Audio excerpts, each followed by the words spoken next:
Selamat petang dan salam sejahtera, saya Husna. Hari ini saya dan Satria akan membawa anda mendekati sebuah bandar raya di China. Bandar ini mempunyai populasi hampir 25 juta orang dan merupakan pusat ekonomi, kewangan, perdagangan dan perkapalan antarabangsa di China. Mutakhir ini sebuah drama bersiri yang disiarkan melalui TV di China sekali lagi menyebabkan bandar ini menjadi tular di media sosial.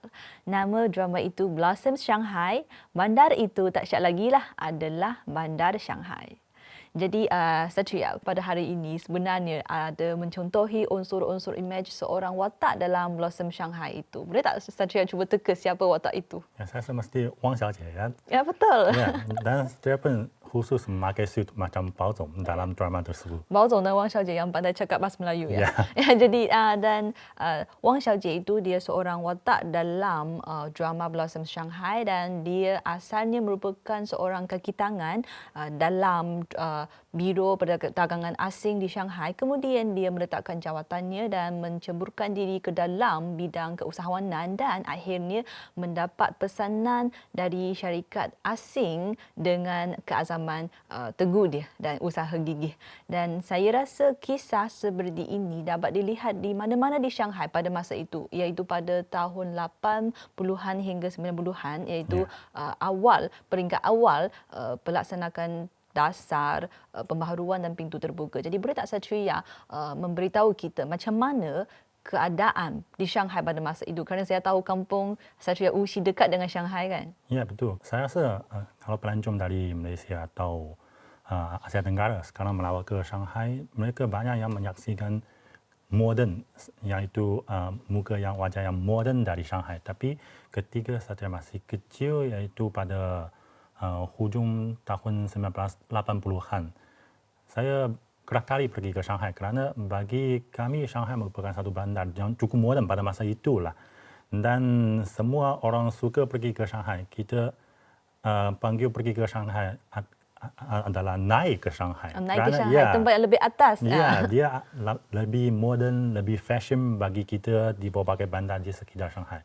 Jadi ketika datang ke sana, saya rasa ada berapa jenis makan atau hal yang saya buat kali pertama cuba di Shanghai.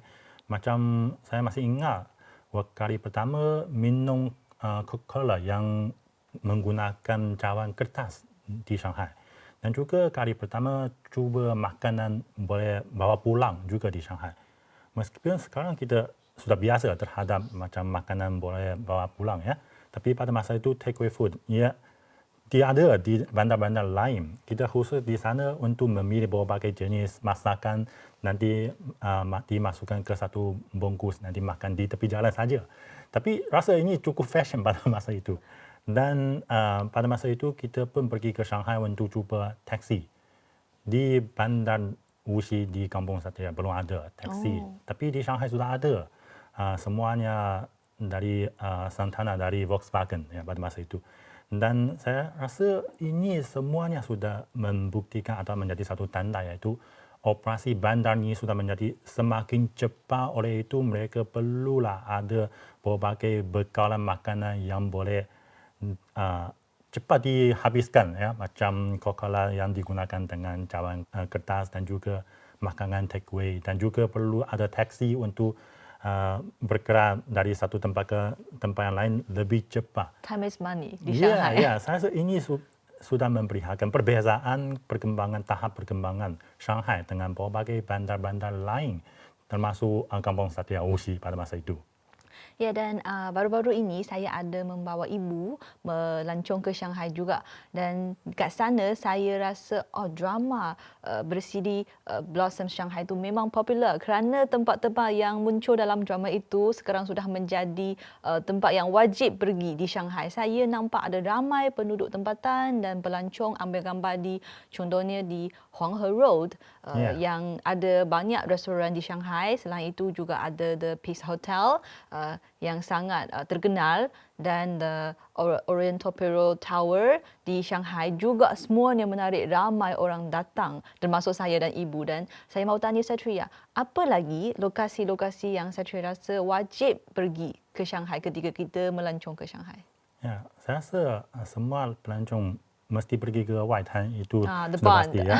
Ya, saya rasa yang lokasi yang paling bagus mungkin berdiri di Jabatan Waibai Duqiao. Dia jabatan ini sudah cukup lama, dia dibinakan dengan besi dan dibina pada dinasti Qing, tapi masih digunakan pada masa ini. Dan kalau dari sana dia di atas sungai Suzhou He, tapi setelah itu Suzhou He masuk ke sungai Huangpu. Dan dari sana boleh melihat kedua-dua belah sungai Huangpu. Di sebelah itu adalah berbagai bangunan klasik yang gaya atau seni binanya barat punya. Dan termasuk macam Waitan 27 yang menjadi Miss Wang jabatan Miss bekerja Wang itu. kerja ya di sana. Pada masa itu juga merupakan jabatan untuk pentadbiran perdagangan luar di Shanghai pada dalam drama tersebut. Dan di sekitar kirimnya ialah yaitu Pudong.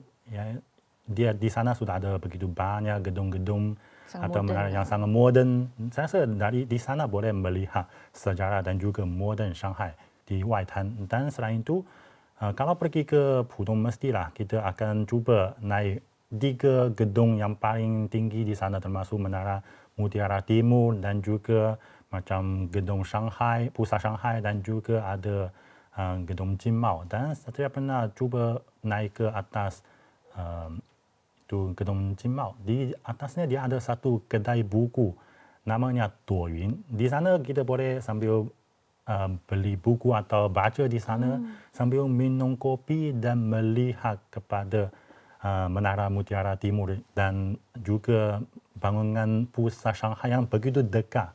Pada masa yang sama juga boleh melihat itu pandangan yang menyeluruh di seluruh bandar Shanghai. Dan kalau kita melihat dari sana pun boleh mendapati di Shanghai masih ada kawasan yang banyak bangunan yang tak begitu tinggi.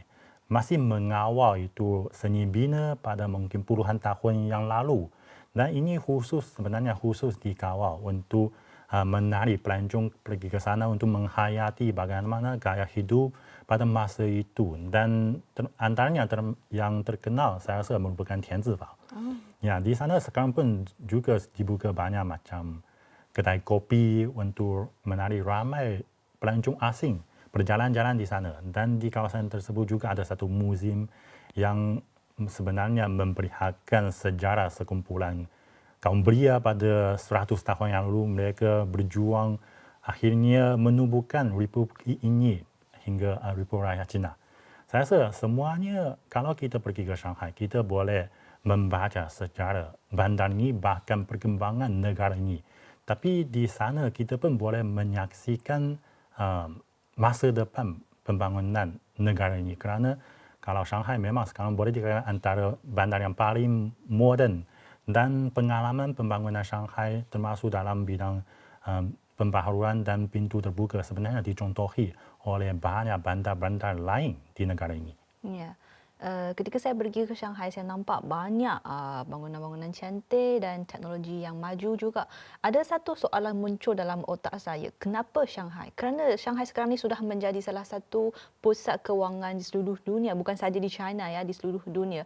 Dan saya mau tanya saya juga, kenapa Shanghai?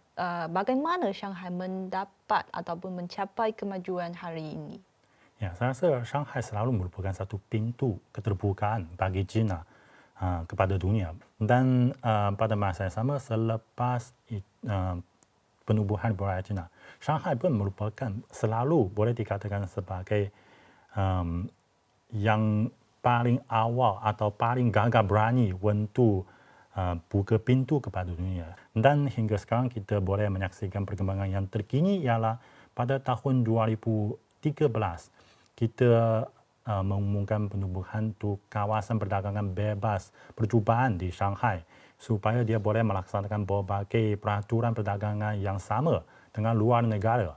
Dan perkembangan yang terkini iaitu pada hujung tahun lalu pada bulan Disember sudah kerajaan pusat China sudah mengesahkan satu plan supaya menaik tarafkan kawasan percubaan perdagangan bebas di Shanghai supaya boleh menyelaraskan diri dengan berbagai standar keterbukaan yang lebih tinggi. Okay, terima kasih. Dan selain drama bersiri yang menjadi perbincangan dan berbualan hangat di media sosial, kad nama Bandar Shanghai juga meliputi kata kunci seperti pembangunan berkualiti tinggi, persekitaran berniagaan yang menggalakkan pesawat C919, zon rintis, perdagangan bebas, CIIE ataupun ekspor-import antarabangsa China dan lain-lain. Jika anda merancang nak melancong ke China, saya rasa Shanghai pastilah pilihan utama yang wajib anda datang. Dan terima kasih menonton program hari ini. Terima kasih. Jumpa lagi.